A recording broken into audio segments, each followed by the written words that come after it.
આખરે ખુલ્યું સસ્પેન્સ. સુરતના નવા મેયર અને ડેપ્યુટી મેયરની જાહેરાત કરાઈ. એસએમસીના મહત્વના 5 હોદ્દેદારોના નામ થયા જાહેર. સુરત મહાનગરપાલિકાના મેયર તરીકે માયાબેન માવાણીનું નામ જાહેર. સુરત મહાનગરપાલિકાના ડેપ્યુટી મેયર તરીકે સુધાકર ચૌધરીને જવાબદારી સોંપાઈ. સુરત મહાનગરપાલિકાના સ્ટેન્ડિંગ ચેરમેન તરીકે રાજન પટેલનું નામ જાહેર કરાયું. સુરત મહાનગરપાલિકાના શાસક પક્ષ નેતા તરીકે અલ્પા મહેતાને જવાબદારી સોંપવામાં આવી. સુરત મહાનગરપાલિકાના દંડક તરીકે ઉર્મિલા ત્રિપાઠીની કરાઈ વરણી. પૂર્વ મેયર, પૂર્વ ધારાસભ્ય તેમજ સૌરાષ્ટ્ર યુનિવર્સિટીના પૂર્વ vice chancellor doctor Kanubhai Mavani સાહેબના તારીખ 8/5/2024 રોજ થયેલ દુઃખદ અવસાન બદલ આજની આ સભા ઊંડા ઘેરા શોકની લાગણી અનુભવે છે. ડોક્ટર કનુભાઈ માવાણીનો જન્મ તારીખ 2 ઓક્ટોબર 1944 રોજ ગારિયાદર ભાવનગર ખાતે થયો હતો.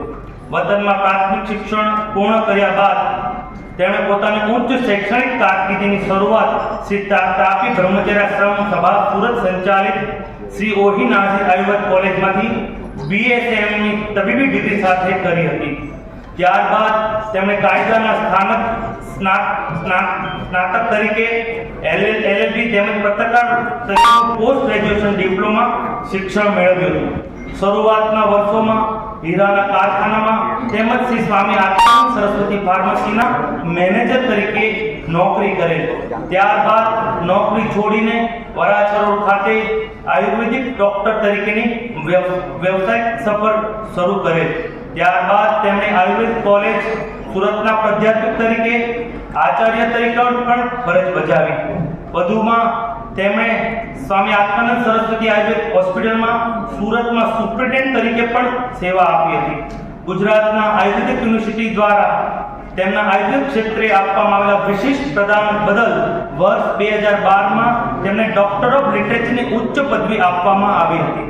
તેઓ મૂળભૂત રીતે સૌરાષ્ટ્રના વતની હતા, પણ સુરતને પોતાની કર્મભૂમિ બનાવેલી હતી.